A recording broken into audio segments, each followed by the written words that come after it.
Tidak ada lagi yang perlu ditutup-tutupi mengenai fakta bahwa pabrikan sepeda motor terbesar di Eropa KTM berada dalam krisis yang parah dan eksistensial bukanlah sebuah rumor, namun sebuah kenyataan yang nyata. Manajemen di Austria sedang dalam proses pembaharuan, sebuah jalan menyakitkan yang dapat dirasakan di seluruh cabang perusahaan. Kesadaran krisis juga telah mencapai bidang motorsport. Meski mengalami pemotongan yang berat, landasan kegiatan balap tidak boleh tergoyahkan. Sebab seperti yang disepakati semua orang di semua level manajemen, KTM sendiri memiliki slogan yang kuat soal balapan, Ready to Race. Penting untuk menjaga citra yang berorientasi pada kinerja dan dengan demikian mempertahankan inti merek terkenal ini. Via Speedweek, Hubert Trankenspol, manajer puncak Pirer Group, mengonfirmasi bahwa KTM sudah sangat melekat dengan motorsport.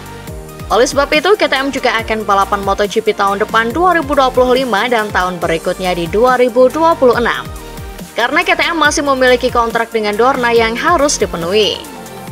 Mesin 850cc mungkin masih mengalami penundaan.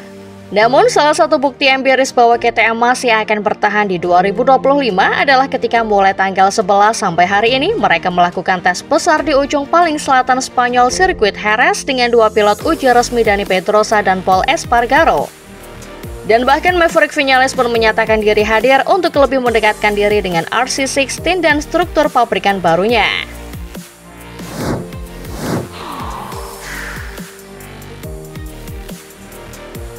Bergabung ke tim pabrikan Ducati membuat Marc Marquez merasa optimistis lagi dalam melanjutkan karirnya sebagai pembalap profesional. Rider berjuluk The Baby Alien itu sudah menunjukkan bahwa ambisinya belum habis ketika mengaspal untuk Gresini Racing pada MotoGP 2024.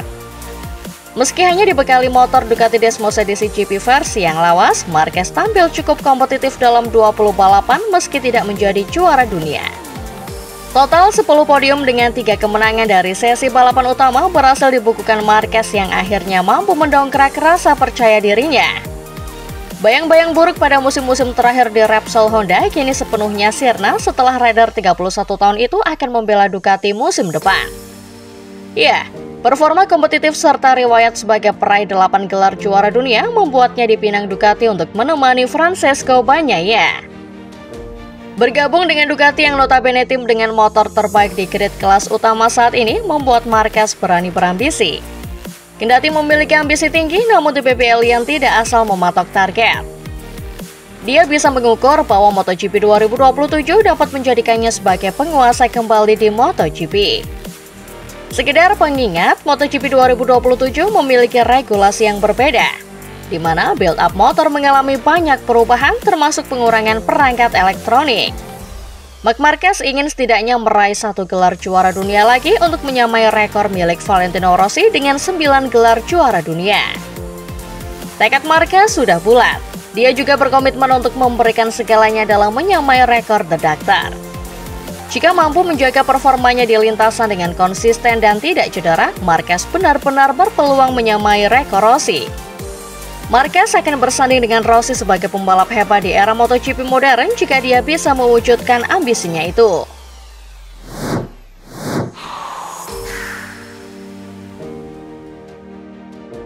Seperti yang diketahui, Toprak memang acap kali diisukan akan pindah dari WSBK ke MotoGP.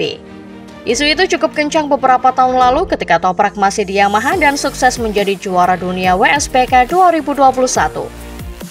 Kendati demikian, isu itu perlahan menghilang dan Toprak pun kesulitan untuk merebut status juara dunia lagi di WSBK pada tahun 2022 dan 2023. Kini isu itu kembali mencuat usai Toprak yang pindah ke BMW keluar sebagai juara dunia WSBK 2024. Petrucci yang sudah mengetahui Toprak lantaran kini bertarung di WSBK sejak 2023 lalu pun mengaku terpukau dengan sang juara dunia World Superbike 2024 tersebut. Ia percaya dengan kemampuan Toprak saat ini, pembalap BMW itu bisa bersinar dan berjaya di MotoGP.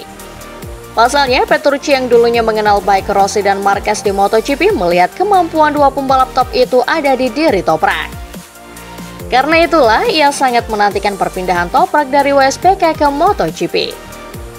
Kendati demikian, tampaknya Toprak tidak akan pindah ke MotoGP pada 2025 mendatang. Pasalnya, ia sudah menandatangani kontrak dengan durasi 2 tahun alias sampai akhir 2025 bersama BMW.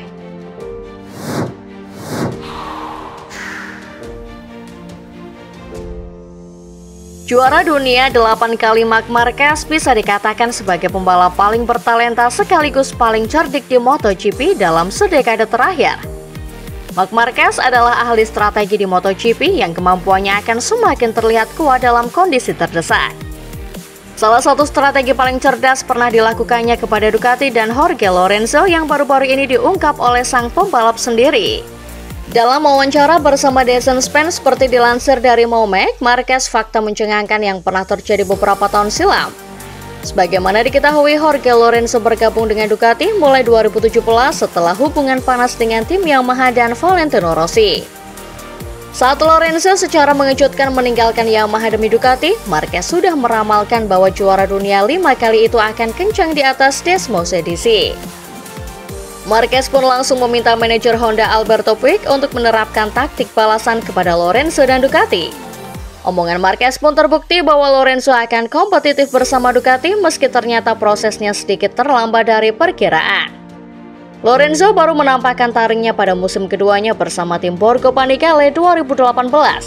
Namun disitulah momen di mana strategi Marquez benar-benar dijalankan oleh Honda.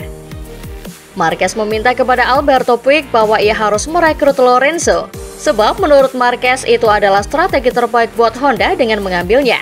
Jika tidak, maka Lorenzo akan terus menang bersama Ducati. Saat Ducati sudah tak senang dengan Lorenzo dan sebaliknya, legenda MotoGP itu malah mulai meraih kemenangan dan sebenarnya diprediksi akan semakin mengerikan pada musim selanjutnya. Sayangnya, di tengah hubungan renggang dengan Ducati, Puig tak mau menunggu momen terlewat dan merekrut Lorenzo. Pikiran Ducati untuk mempertahankan Lorenzo sudah terlambat karena hadirnya Honda. Hingga akhirnya Danilo Petrucci lah yang jadi rekan baru Andrea Dovizioso. Kenyataannya, strategi tersebut berhasil total. Ducati masih gagal meraih juara dengan duet Dovizioso dan Petrucci. Sedangkan Lorenzo yang sebenarnya potensial bersama Ducati kemudian mengalami nestapa dengan Honda pada 2019 silam dan akhirnya malah pensiun dini.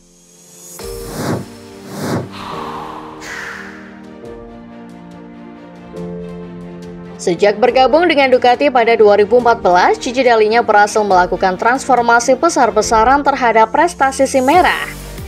Lewat perannya sebagai General Manager, Dall'Igna mengatur semua aktivitas di tim balap Ducati, dari susunan pembalap hingga pengembangan motor Desmos edisi GP. Awalnya, sulit diajak ke podium hingga membuat Valentino Rossi angkat tangan.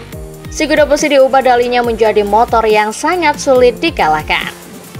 Jangankan mengungguli, di beberapa musim terakhir bahkan pabrikan lain kewalahan untuk meladeni kecepatan pembalap tim satelit Ducati yang memakai motor lama.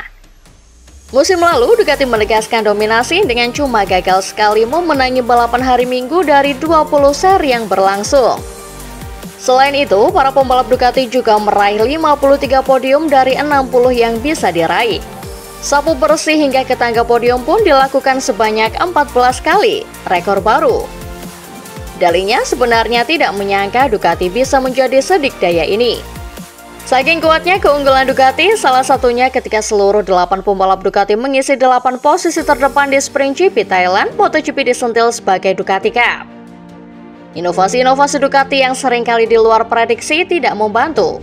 Soal komponen aerodinamika dan peranti pengatur ketinggian misalnya, pabrikan lain merasa teknologi-teknologi itu tidak relevan dengan kebutuhan motor yang dijual ke pasaran. Ducati pun harus melepas sejumlah gagasan mereka karena kalah suara.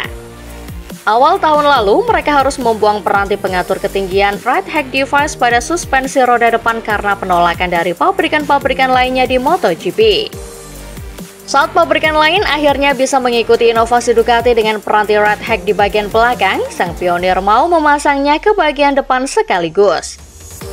Ini cuma bisa dihubungkan ke suspensi belakang, sistem yang bertujuan untuk meningkatkan akselerasi akhirnya akan dilarang sepenuhnya pada MotoGP 2027.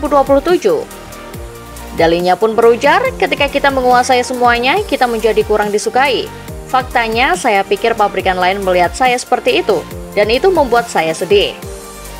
Meski ditekan sana-sini, Ducati masih dijagokan untuk menguasai MotoGP selama beberapa musim ke depan. Setidaknya untuk 2 musim mendatang, Ducati mengamankan lagi kombinasi pembalap terbaik dan motor terbaik di MotoGP.